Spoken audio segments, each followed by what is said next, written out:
Cierra los ojos. Imagina un planeta que apenas reconoces. La Tierra de hace 12.000 años.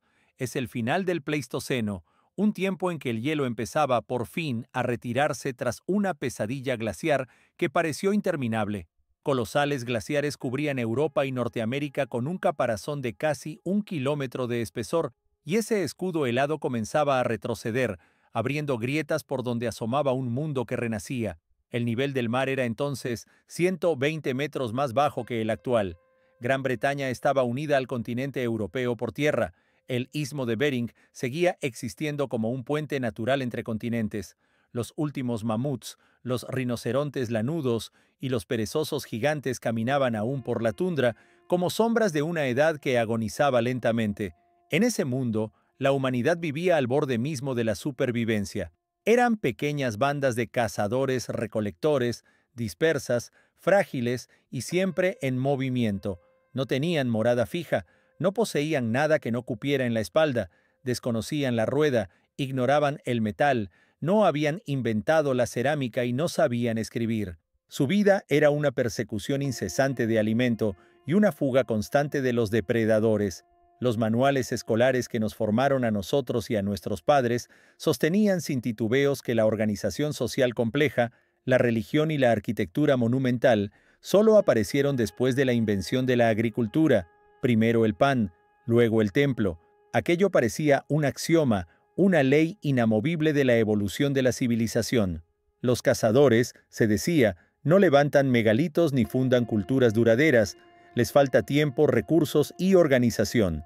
Pero en el año 1994, ese principio se quebró de golpe.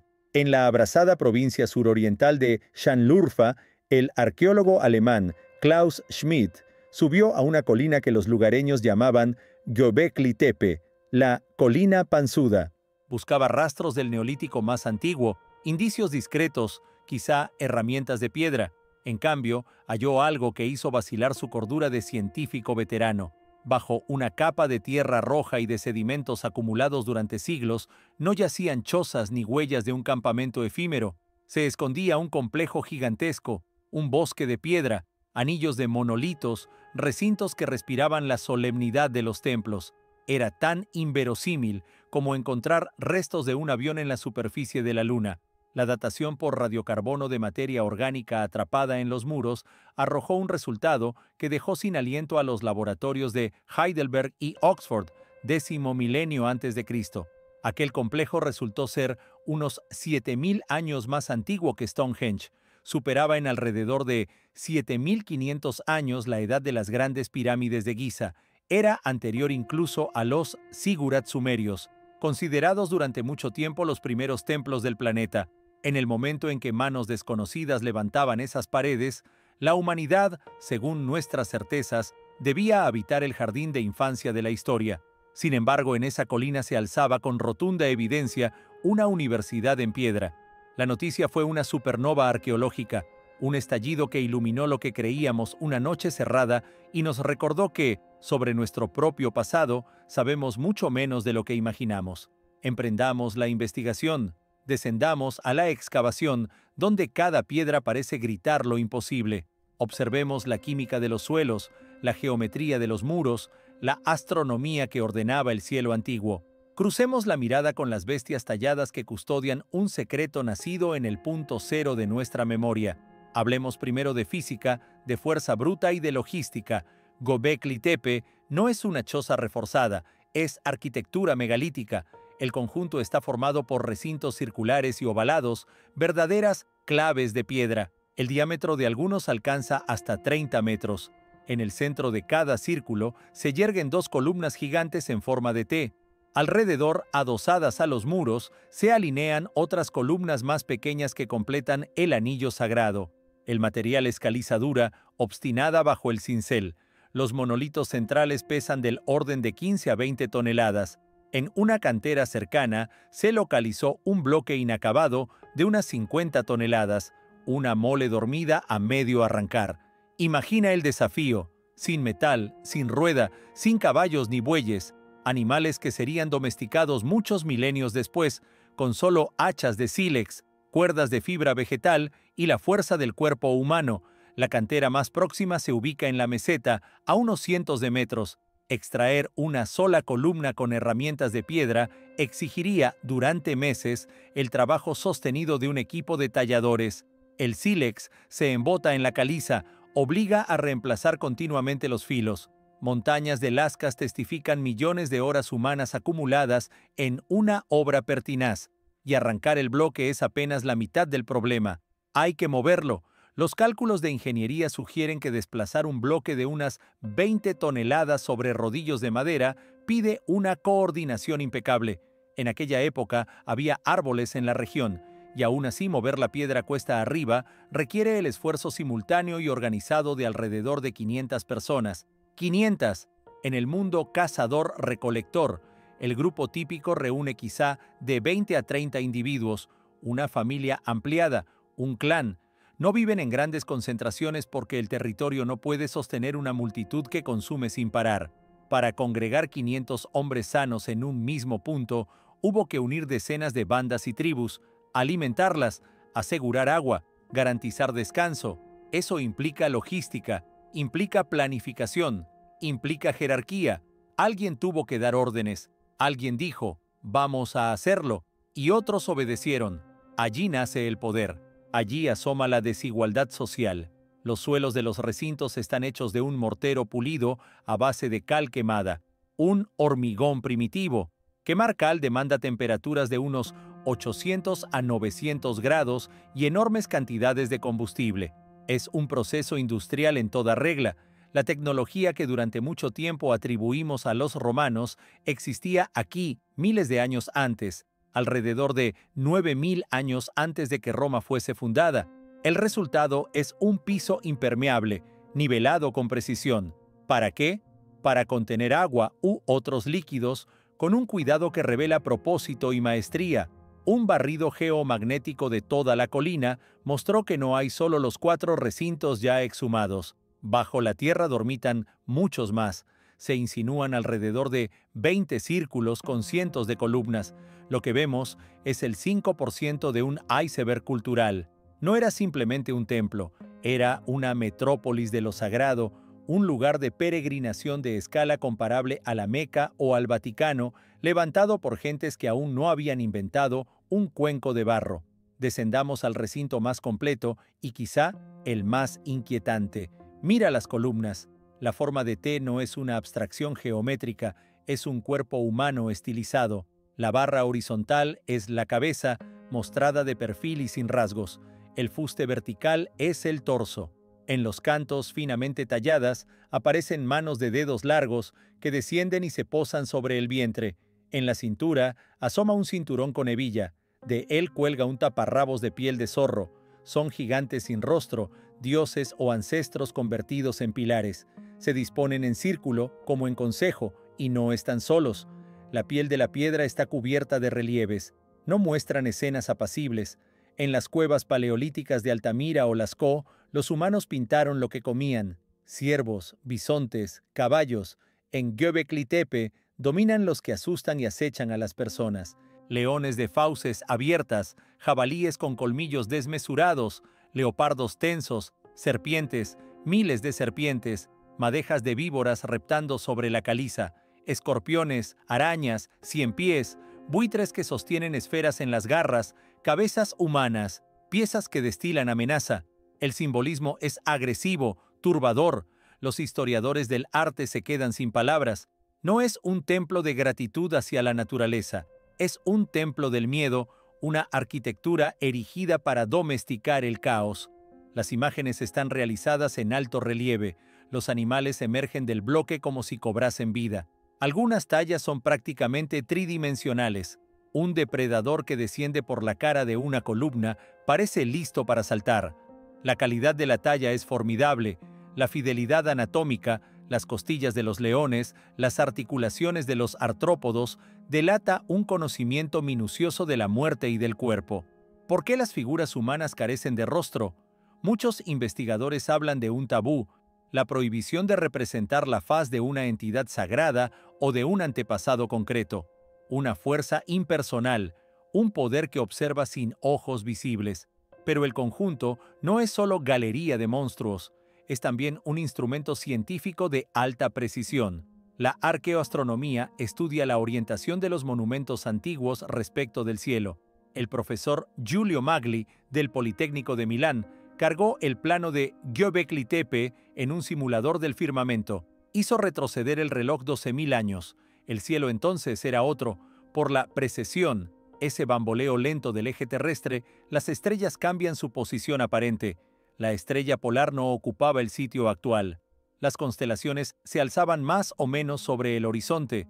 La simulación mostró una coincidencia llamativa. Los monolitos centrales de los recintos se orientan hacia el punto de salida de Sirio. Sirio, la estrella más brillante de la noche, la estrella del perro. En el 10º milenio antes de Cristo, Sirio volvió a aparecer sobre el horizonte en esas latitudes tras una larga ausencia provocada por la precesión. Para aquellas comunidades debió de ser un prodigio, una luz nueva, descomunal, nacida de la oscuridad. Construyeron alineamientos de piedra para capturar ese instante inaugural. En un sitio vecino, Karajantepe, la entrada de la estructura principal se alinea con el punto del solsticio de invierno. El día más corto del año, cuando la sombra reina, un rayo de sol penetra, recorre el pasillo y baña la escultura central, la cabeza del hombre serpiente. Todo ello sugiere dominio de matemáticas y de geometría. Sabían calcular ángulos y llevar un calendario. Comprendían los ciclos del tiempo muchos milenios antes de babilonios y griegos. Era una casta de sacerdotes astrónomos, guardianes del reloj celeste. El conocimiento de las mecánicas del cielo les daba poder sobre la multitud. Sé cuándo volverá el sol, obedece, y yo traeré la luz. A unos 40 kilómetros de Göbekli Tepe, en otra colina, se excavó Karajantepe. Es algo más joven, pero contiene hallazgos aún más perturbadores. Allí apareció una estancia excavada directamente en la roca, a la que los arqueólogos llamaron la piscina. Mide aproximadamente 23 por 18 metros. A lo largo de uno de sus muros crecen desde el suelo 11 pilares de piedra de forma toloide. Por encima sobresale de la pared una cabeza gigantesca, humana, de cuello alargado, que recuerda a un cuerpo serpentiforme. La cabeza mira hacia la entrada. Su mirada vacía pesa como una orden hipnótica. En la estancia hay una canalización para el drenaje de líquidos que conduce a un depósito. El análisis microscópico del suelo y del fondo del canal reveló altos niveles de oxalato cálcico, sedimento típico de la cerveza, y ácidos grasos. Es un lugar de rituales. ¿De qué clase? Una hipótesis habla de iniciaciones. Quizás se vertían agua, sangre o cerveza en la sala. La gente entraba, avanzaba entre símbolos faloides que hablaban de renacimiento bajo la mirada del hombre serpiente. Un teatro psicodélico, un espacio cerrado donde ardían antorchas, golpeaban ritmos, circulaban sustancias que alteran la mente, cuyas huellas también se buscan. Un ámbito para quebrar la psique y recomponerla, forjar a un devoto para el culto. Allí no hay escenas de vida cotidiana, no hay consuelo. Hay una máquina para alterar la conciencia. A unos 30 kilómetros de los templos se alza el volcán extinguido Karakada. Un grupo de genetistas del Instituto Max Planck emprendió un estudio amplio del ADN del trigo silvestre Einkorn. Recolectaron miles de muestras en todo el Próximo Oriente. El resultado fue una sacudida biológica. Las 68 líneas del trigo moderno cultivado comparten un ancestro único, y ese antepasado crece en las laderas del Karakada, a las puertas de Göbekli Tepe. Fue allí, a la sombra de esos megalitos, donde ocurrió lo que algunos antropólogos llaman el mayor error de la humanidad, y otros su mayor salto, la domesticación del trigo, el tránsito a la agricultura. Ese hallazgo invierte causa y efecto. Solíamos pensar que la gente inventó la agricultura, se asentó, obtuvo tiempo libre y con el excedente levantó templos y fabricó religión. Göbekli Tepe responde, no, primero fue el templo. Primero fue la idea, la fe. Las personas se reunieron aquí para el rito. Acudieron tantos peregrinos que la caza y la recolección ya no bastaban para alimentarlos. Faltó la caza. Entonces, para sostener al santuario, para permanecer junto a lo sagrado, se vieron obligados a inventar la agricultura. El hambre mueve el progreso, pero fue un hambre espiritual. La religión engendró la civilización, y no al revés. El templo se convirtió en laboratorio de selección de granos. En el yacimiento se hallaron grandes tinajas de piedra con capacidad de hasta 160 litros. Contienen trazas de oxalatos, las piedras de la cerveza. Allí se elaboraba cerveza, toneladas de cerveza, para las festividades, para calmar a los trabajadores, porque la cerveza era más segura que el agua, menos calórica que el pan, y además alteraba la conciencia. Es posible que la civilización comenzara no con el pan, sino con la cerveza, cocida para la embriaguez ritual ante dioses de piedra. Durante las excavaciones aparecieron fragmentos de cráneos humanos, no eran entierros corrientes. Los huesos mostraban cortes profundos y rectos hechos con cuchillos de sílex. Se desprendieron piel y músculos. Algunos cráneos tenían perforaciones en la bóveda, como si se hubieran colgado de cuerdas. Es el culto del cráneo, el testimonio más antiguo de una necromancia primitiva. Los científicos reconstruyen el ritual con cautela. Los muertos no se enterraban de inmediato. Sus cuerpos se exponían al aire, quizás sobre techumbres del propio templo o en torres dedicadas. Allí los dejaban para que los buitres consumieran la carne. Se llama entierro celestial y aún pervive en zonas del Tíbet. Los buitres tallados en las columnas con esferas y cabezas entre las garras no serían amenazas, sino guías. Aves que elevan la carne al cielo. Cuando los huesos quedaban limpios, se separaba el cráneo, se pulía, tal vez se pintaba con ocre. Se han hallado restos de pigmento. Luego se usaban en los ritos. La fuerza del clan, el espíritu del ancestro, se creía que habitaba los huesos del cráneo. Se colgaban en los recintos y se hablaba con ellos. Eran vasijas para comunicarse con el mundo de los muertos. Contemplamos una cultura en la que la frontera entre vivos y muertos se desvanecía. Vivían entre huesos. Bailaban con los cráneos de sus padres. ¿Por qué tanto empeño? ¿Qué miedo lógico o inefable les empujó a erigir fortalezas del espíritu? La respuesta quizá no esté en la psicología, sino en el firmamento. En Göbekli Tepe, la columna número 43, la piedra del buitre, muestra un conjunto complejo. Un escorpión, un ave acuática, un buitre, un disco. El científico británico Martin Sweatman, de la Universidad de Edimburgo, propuso una hipótesis que dividió a la comunidad científica. Asegura que no son animales, sino constelaciones, un mapa astronómico. El escorpión representaría a Escorpio, el buitre a Sagitario o al águila. La posición del disco en el ala del ave marcaría la ubicación del Sol. Un análisis informático de la precesión indicó que esa configuración de estrellas y del Sol solo se observó en un instante concreto, 10.950 años antes de Cristo, con un margen de 250. La fecha estremece, coincide con el inicio del joven Dryas, un enfriamiento abrupto y global que duró cerca de 1000 años. La temperatura del planeta cayó entre 10 y 15 grados en apenas unas décadas. Una pequeña glaciación que empujó a la extinción a parte de la megafauna del hemisferio norte y marcó el ocaso de la cultura Clovis en América. La hipótesis del impacto durante el joven Dryas plantea que, en ese tiempo, fragmentos de un cometa en desintegración cayeron sobre la Tierra, encendieron incendios globales, alzaron nubes de ceniza que velaron el Sol y provocaron una suerte de invierno nuclear. Göbekli Tepe habría sido un memorial, una advertencia, un monumento a la catástrofe.